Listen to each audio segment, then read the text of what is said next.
जैसे राम मैक्रोटेक की एक और वेरिएंट हमारे पास रिपेयर होने के लिए आई है। प्रॉब्लम इसमें चार्जिंग का है, चार्जिंग नहीं हो रहा है। दूसरा चीज़, अगर लाइट कटती है तो मतलब सेकेंड भर भी इन्वर्टर नहीं हट रहा है और ये 1,500 हो जा रहा है। मतलब मॉडल का बात करूँ तो 715 VA का ये इन्वर्टर हो जाता है। माइक्रोटेक का है, स्क्वायर वेव में इन्वर्टर है।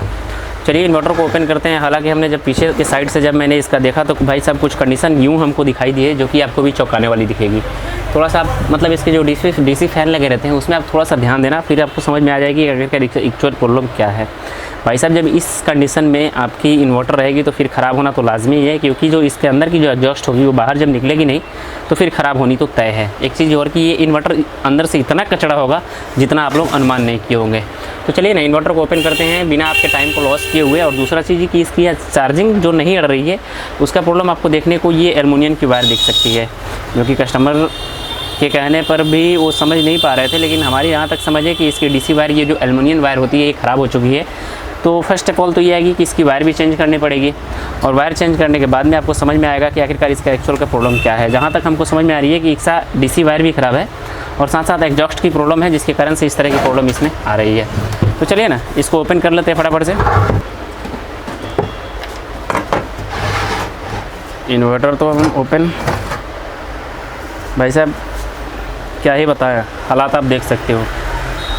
भाई साहब 20,000 25,000 की अगर पार्ट आप यूज़ करते हो तो भाई साहब 200-300 रुपये का सर्विस आपसे नहीं हो पा रहा है। ये चीज़ तो यही दर्शाती है कि आपकी औकात नहीं है इस चीज़ को यूज़ करने का।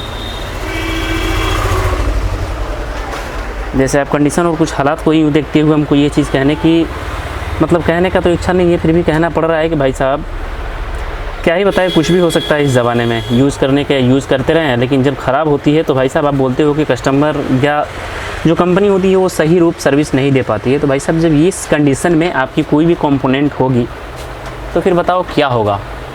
जैसे हमको इसका एक भी सर्किट और एक भी रेजिस्टेंस ऐसा हमको दिखाई नहीं दे रहा है जिसमें कि धूल मिट्टी कण वगैरह नहीं गए हों। तो क्या ये इन्वर्टर आपकी सर्विस दे पाएगी? बिल्कुल नहीं दे पाएगी। चलिए ना, हमको इसी से कोई मतलब नहीं है। सर्वप्रथम तो हम बोर्ड को पूरा क्लीन ही करते हैं, और क्लीन करने का तरीका वही होगा जैसे झोल वगैरह जो भी होते हैं इसमें इतने सारे भरे हैं, हम क्या ही बताएं। चलिए पीसीबी को क्लीन किया जाता है, इन्वर्टर को क्लीन करते हैं, डीसी फैन को क्लीन करते हैं, और हमारी हालात और देखते हुए हमको समझ में आ रही है कि डीसी फैन इसकी डेड है। डीसी फैन भी हमको चेंज करनी पड़ेगी, और वायर को तो चेंज करना ही करना है, उसमें तो कोई शक की बात नहीं है। वायर को बताते हुए मैं ये दिखा दूँ कि आपको वायर हमारे पास माइक्रोटेक की जो कंपनी ओरिजिनल जो देती है वही हमारे पास भी है। आप इस पर लेबल वगैरह जो भी होते हैं ना, सारे के सारे माइक्रोटेक के लगे हुए मिल जाते हैं। आप देख सकते हो यहाँ पे ये जो लेबल आपको दिखाई दे रहे होंगे माइक्रोटेक की लगी हुई मिल जाती है, और ये फिक्स वायर आती है इस तरह के, मतलब इसमें थीम लगाई हुई सब कंपनी एक्चुअल में दोनों का दोनों वायर एकदम फिक्स करके देती है। तो आखिरकार हम इसको कैसे मंगाते हैं, अगर आपको भी ये वायर चाहिए तो कमेंट बॉक्स में जवाब ज़रूर बताइएगा, मैं आपको इसको जानकारी दे दूँगा कि आखिरकार ये वायर कहाँ से आती है। दूसरा चीज़ कि अगर ये वाली वायर अगर आप मतलब दुकानदार से कहीं भी खोजते रह जाओगे तो फिर आपको मिलने वाली नहीं है। चलिए ना बिना टाइम को लॉस किए हुए इन्वर्टर को क्लीन करते हैं। और एक चीज़ ये बताएं कि अगर आप कोई भी कंपोनेंट इलेक्ट्रिक यूज़ करते हो तो भाई साहब अगर पैसा खर्च करते हो तो फिर थोड़ा सा पैसा ये भी खर्च कर दो कि उसको टाइम से सर्विस ज़रूर दे दो। आपकी कोई भी कंपोनेंट हो इलेक्ट्रिक वाली ज़िंदगी में कभी ख़राब होने वाली नहीं है। सर्विस नहीं देने का ही रीज़न होता है कि आपकी जो भी कंपोनेंट होती है वो ख़राब हो जाती है। तो जैसा कि आप देख रहे हो पहले जो इन्वर्टर दिख रही थी वो, और अब जो इन्वर्टर दिख रही है ये, तो भाई साहब अगर आपकी इन्वर्टर है तो टाइम से सर्विस करवाओगे ना तो फिर आपकी इन्वर्टर जो होगी वो जल्द ख़राब नहीं होगी। ये आप देख सकते हो हमारी इन्वर्टर कितनी क्लीन रूप हो चुकी है, जो कि पहले आपको दिखाई दे रहा था लेकिन अब दिखाई दे रहा है। तो ये तो डीसी वायर तो हमको कन्फर्म है कि इसका चेंज करना है। तो डीसी वायर चेंज करने के लिए आप देखो यहाँ पे देखोगे तो ये वाली माइनस की कनेक्शन होती है, तो ये माइनस वाली वायर हो जाती है। और यहाँ पे देखोगे तो ये प्लस वाली कनेक्शन होती है, जो कि ट्रांसफार्मर से जो दोनों मोटे वाले वायर आते हैं उसके जो मिडिल वाली सेंटर होती है यहाँ पे देखोगे तो ये वाली हो जाती है आपकी प्लस की कनेक्शन। तो यहाँ से आपको प्लस की, जैसे आप देखोगे इसको ओपन करोगे तो फिर इसमें आपको एक नट बोल्ट कसी हुई दिख जाएगी, और ये प्लस वाले के साथ प्लस को और माइनस वाले के साथ माइनस को इसको मतलब कनेक्शन की जाती है। दूसरा चीज़ कि इसका डीसी फैन भी हमको चेंज करना है, ताकि ये जो ओवरहीट होने के कारण से इन्वर्टर बंद हो रहा था ये आपका डीसी फैन के कारण से हो रहा था, ताकि जो इसका में इतने सारे मतलब डस्ट वगैरह थे जिसके कारण से इन्वर्टर इनका था जो कि प्रॉपर रूप से काम नहीं कर रहा था। तो चलिए ना फटाफट से बिना टाइम को वेस्ट किए हुए हम अपने कार्यक्रम को आगे बढ़ाते हैं और आपकी इनकी जो वायर होती है वायर को चेंज करते हैं। तो मेरे भाई जैसे आपने देखा हमने वायर चेंज कर लिया हुआ है, जो कि ये वाली जो न्यू वाली वायर हो जाती है और ये वाली इसकी पुरानी वाली वायर हो जाती है, जो कि ये सिल्वर की वायर थी और ये वाली कॉपर की वायर है। तो ये कॉपर की वायर हमने इसका चेंज कर लिया और प्रॉपर ये 1 मीटर में आती है और इसका थीम लगाया हुआ सब कुछ मिल जाता है आपको। अब बारी आती है इसका डीसी फैन चेंज करने का, ताकि इसमें चार्जिंग की प्रॉब्लम मतलब ओवर हीट होने के कारण से ट्रांसफार्मर बंद कर दे रहा था करंट। उससे पहले क्या होती कि आपको जो इसका मतलब इनपुट का पॉइंट है इसको टेस्ट की जाएगी, जिससे कि हमको ये समझ में आ जाएगी कि हाँ चार्जिंग हमारी प्रॉपर रूप से अब काम कर रही है। जो कि पहले प्रॉब्लम था, इन्वर्टर मतलब लाइट करते ही इन्वर्टिंग ऑफ हो जा रही थी।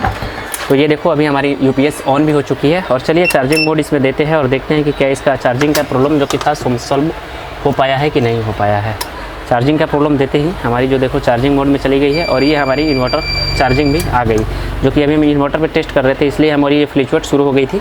जो कि आप देख लेना हमारी मतलब ऐसे आप देखो सीरीज वायर में हमको टेस्ट कर रहे तो साइड से हमारे सीरीज बल्ब ग्लो होने लगेगी जब ये चार्जिंग पॉइंट पे आएगी। तो जैसे देखना अभी चली गई और फिर से ये जब चार्जिंग पॉइंट पे आ रही है तो फिर ये ट्रैकर को चेंज कर ले रही है। सो इसकी चार्जिंग की जो भी समस्या थी वो हमने इसको सॉल्व कर लिया हुआ है बहुत आसानी तरीके से। अब बारी आती है डीसी फैन चेंज करने का। अगर आप डीसी फैन चेंज नहीं करते हो तो फिर आपकी एग्जॉस्ट जो होगी इसकी बाहर नहीं रिलीज़ हो पाएगी, जिसके कारण से आपकी जो मतलब इन्वर्टर होगी वो बार बार ख़राब होती रहेगी। चलिए एग्जॉस्ट को चेंज करते हैं। अगर आपकी भी चार्जिंग के साथ इस तरह की प्रॉब्लम आती है तो सर्वप्रथम ये टेस्ट कर लेना कि आपकी जो वायर लगी है ये कॉपर वायर है कि ये सिल्वर वायर है। जैसे ये देखोगे तो ये कॉपर वायर है, पूरी थीम वम लगा के आती है और ये माइक्रोटेक की ओरिजिनल केबल है। इस पर आप देखोगे तो माइक्रोटेक लिखी हुई मिल जाएगी, आपको समझ में आ रहा होगा जैसे माइक्रोटेक लिखी हुई मिल जाएगी। और ये 10 mm की वायर होती है, आप ये भी देख सकते हो।